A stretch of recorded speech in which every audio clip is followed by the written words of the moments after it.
जंगल में अभी बारिश हो रही है। चिड़िया के तीनों बच्चे डरे हुए हैं। उनकी माँ खाने की तलाश में घर से बाहर गई है और बच्चों ने पहली बार बारिश देखी है। उन्हें पता नहीं बारिश के समय में क्या करना चाहिए। भैया, अंदर आ जाओ। बाहर खतरा हो सकता है। माँ ने कहा है मेरे आने तक घोंसले से बाहर नहीं जाना है। अरे, मैं तो देख रहा था कि ये आवाज कहाँ से आ रही है। मैंने देखा कि आसमान से बहुत सारा पानी गिर रहा है। कुछ भी हो भैया, लेकिन तुम माँ के आने से पहले घर से बाहर नहीं जाना। टीलू बाकी भाइयों से बड़ा और समझदार था। उस पर अपने बाकी भाइयों की देखरेख की जिम्मेदारी थी। अपनी माँ का इंतजार करने के सिवाय बच्चे और कुछ कर भी नहीं सकते थे। इधर लाडो चिड़िया बारिश से बचने के लिए पेड़ की डाली पर रुकी हुई थी। उसे भी अपने बच्चों की चिंता हो रही थी। मेरे बच्चे ठीक तो होंगे ना? बारिश को शुरू हुए भी बहुत समय हो गया है। मुझे जल्द से जल्द अपने बच्चों के पास जाना होगा। वो बहुत डरे हुए होंगे। इधर बारिश रुकने का नाम ही नहीं ले रही थी। कालू कौवा तेज बारिश में अपने घोंसले की तरफ जा रहा था। तभी उसे लाडो चिड़िया एक पेड़ के ऊपर बैठी हुई दिखाई देती है। वो उसके पास आता है। अरे लाडो, तुम यहाँ? तुम अभी तक घर नहीं गई? इसका मतलब तुम्हारे बच्चे घर पर अकेले होंगे। हाँ कालू भैया, मुझे अपने बच्चों की बहुत चिंता हो रही है। लाडो, मैं तुम्हें डराना नहीं चाहता, पर तुम्हें बताना भी बहुत जरूरी है। सुना है एक खतरनाक चीलों का झुंड हमारे जंगल में घुस आया है। हाँ कालू भैया, मुझे ये बात पता है। जब मैं बुलबुल चिड़िया के घर गई थी तब मैंने देखा कि एक चील बुलबुल के बच्चों को खा रहा था। बुलबुल घर पे नहीं थी, फिर भी एक बच्चा उसमें जीवित था। मैंने उसको बचाने की ठान ली। तब मैं बच्चों को बचाने चली गई। अरे ओ चील, छोड़ दे उस बच्चे को, नहीं तो तेरा बहुत बुरा हाल होगा। चील को गुस्सा आ गया और वो मुझको कहने लगा, अरे ओ चिड़िया, तुम्हारा दिमाग तो ठीक है ना? भाग यहाँ से। अगर मेरा पेट भरा हुआ नहीं होता तो मैं तुम दोनों को भी खा जाता। और देख लेना, आगे चलकर तुम मुझे कहीं दिखाई दोगी तो मैं तुम्हें नहीं छोड़ूंगा। मैं तुम्हें उसी समय खा जाऊंगा। ऐसा कहकर चील वहां से उड़ गया कालू भैया। तभी वहां पर बुलबुल चिड़िया आ गई। उसने देखा तो वो बहुत दुखी हो गई, क्योंकि चील उसके दो बच्चों को खा चुका था। अरे, ये क्या हो गया? मेरा तो सब कुछ लूट गया। ये सब किसने किया? मैं उसे नहीं छोड़ूंगी। अरे बहन, तुम्हारे बच्चों को चील ने खाया है। अगर मैं ऐन मौके पे नहीं आती तो वो तुम्हारे तीसरे बच्चे को भी खा जाता। तुम्हारा बहुत बहुत शुक्रिया। मैं ये एहसान तुम्हारा जिंदगी भर नहीं भूलूंगी लाडो चिड़िया। अब मैं उस चील को नहीं छोड़ूंगी, मैं उसको जान से मार दूंगी। वो मेरे इस बच्चे को भी कभी भी खाने के लिए आ सकता है। अरे बहन, जल्दबाजी में गलत कदम मत उठाना। वो जंगल में बाकी पक्षियों का भी शिकार कर रहा है।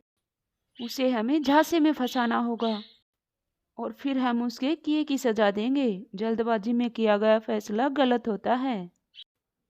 ठीक है बहन, मैं गलत कदम कोई भी नहीं उठाऊंगी। अच्छा, तो ये सब हुआ था। बुलबुल चिड़िया के साथ तो बहुत बुरा हुआ। हम उस चील को तो क्या, हम बाकी चीलों को भी नहीं छोड़ेंगे। हम उन सबको जंगल से खदेड़ देंगे। तुम जल्दी घर जाओ। हाँ कालू भैया, बारिश रुके या ना रुके, मुझे कैसे भी करके अपने बच्चों के पास घर पर जाना ही होगा। ठीक है लाडो, मैं चलता हूँ। कालू वहाँ से निकल जाता है। बारिश तो रुकने का नाम ही नहीं ले रही थी। तेज बारिश में लाडो चिड़िया अपने बच्चों के पास घर की ओर निकल पड़ी। बारिश की वजह से उसको उड़ने में बहुत दिक्कत हो रही थी, फिर भी वो रुकने का नाम नहीं ले रही थी। उसको अपने बच्चों के पास जो जाना था। वो देखो, हमारा शिकार अपने पास खुद चलकर आ रहा है। इस तेज बारिश में उसे खाने का मजा ही कुछ अलग आएगा। अरे दोस्तों, हमारे पास तो मिर्च मसाला भी है, उस चिड़िया को खाकर हमारा पेट भर जाएगा। लाडो चिड़िया उन शिकारी पक्षियों के पास आ जाती है। अरे ओ चिड़िया, रुक जाओ, इतनी तेज बारिश में कहाँ जा रही हो? लाडो चिड़िया शिकारी पक्षियों को देखकर बहुत डर जाती है। लाडो चिड़िया बहुत ही समझदार और होशियार थी, साथ ही साथ वो समझदार भी थी। उसने चीलों का सामना करने का फैसला किया। जी, मैं अपने घर जा रही हूँ। ऐसे कैसे जाओगी? अब तुम हमारे इलाके में आ चुकी हो। अब तुम अपने घर जाने की बजाय सीधा हमारे पेट में जाने वाली हो। उनकी ये बात सुनकर लाडो चिड़िया बहुत डर जाती है। उसको कुछ भी समझ में नहीं आ रहा था। तब लाडो के दिमाग में एक आइडिया आता है। मुझे कैसे भी करके इन सब से छुटकारा पाना होगा। अरे भाइयों, तुम मुझे कैसे खा सकते हो? मुझे खाने के लिए पहले से ही किसी ने रिजर्वेशन करके रखा है। अच्छा, ऐसे कैसे हो सकता है? कौन है वो जो हमारे होते हुए भी तुम्हें खाने के लिए पहले से रिजर्वेशन करके बैठा है? वो और कोई नहीं है, वो मेरा पति है, जिनकी मैंने जिंदगी भर सेवा की। 3 प्यारे प्यारे बच्चे दिए, फिर भी वो मुझे खाना चाहते हैं। क्या कोई अपनी बीवी को खा सकता है भला? कौन अपना बीवी को खाना चाहेगा? जंगल में दूसरे पंछी भी हैं। हाँ भैया, कोई भी नहीं चाहेगा, पर मेरा पति चाहता है। यही नहीं, उसने मेरे तीनों बच्चों को भी खा लिया है। अगर तुमने मुझे खा लिया तो वो तुम्हें नहीं छोड़ेंगे। मुझे खाने का हक सिर्फ उन्हीं का है। किसकी इतनी हिम्मत है जो हमसे टकराए? अगर है हिम्मत तो चलो मेरे साथ, एक बार मेरे पति से लड़कर देख लो। अगर तुम जीत जाओगे तो मुझे खा लेना। बोलो, है मंजूर? हाँ हाँ, चलो, हम देख लेंगे उसको। लाडो चिड़िया निकल पड़ी उस चील की तलाश में जिसने बुलबुल के बच्चों को खाया था। लाडो चिड़िया आगे आगे उड़ रही थी और शिकारी चील उल्लू के साथ पीछे पीछे उड़ रहा था। आखिर लाडो चिड़िया उन्हें लेकर शिकारी चील के इलाके में आ ही गई। अरे, ये चिड़िया तो मेरी तरफ ही आ रही है। कल तो ये मेरे हाथ से छूट गई थी, आज तो मैं इसे खा जाऊंगा। तुम यहीं पर रुको, अगर उसने तुम्हें देख लिया तो वो सतर्क हो जाएगा। मैं अकेले अकेले आगे जाती हूँ। जब वो मुझ पर हमला करने लगे तब तुम जल्द से आ जाना। लाडो चिड़िया उन्हें वहां पर छोड़कर चील के पास आ जाती है। अरे वाह, आज शिकार खुद चलकर मेरे पास आ गया है। लगता है आज भी मैं पेट भरकर खाना खाऊंगा। हाँ हाँ, कल तो तूने मेरे बच्चों को खा लिया था, आज मुझे खा लो। वैसे भी मैं जिंदा रहकर क्या करूंगी? मेरा तो सब कुछ लूट गया है। अरे वो बच्चे तेरे नहीं, उन पर मेरा अधिकार था। शिकारी चील उन दोनों की बातें सुन रहा था। उसे लाडो की बातों पर विश्वास होने लगा।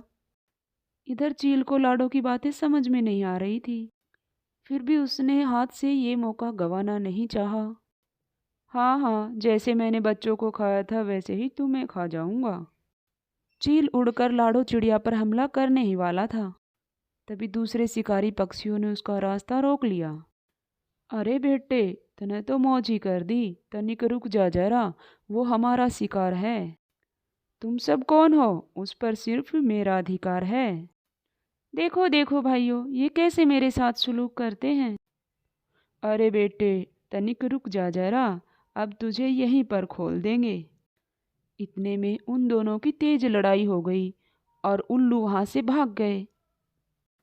दोनों में इतनी तेज लड़ाई हो गई कि दोनों घायल हो गए और जमीन पर गिर पड़े। दोनों के शरीर से बहुत ज्यादा खून बह रहा था। लाडो उन दोनों के पास आकर बोली, क्यों, कैसा रहा? मैंने तुम दोनों को उल्लू बनाया।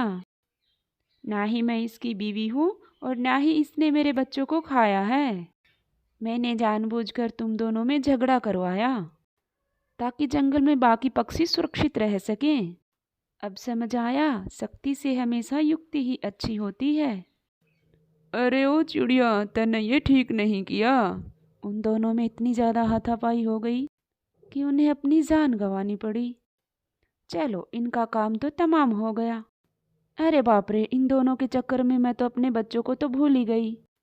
लाडो चिड़िया उड़ते हुए अपने घोंसले की तरफ निकल पड़ी।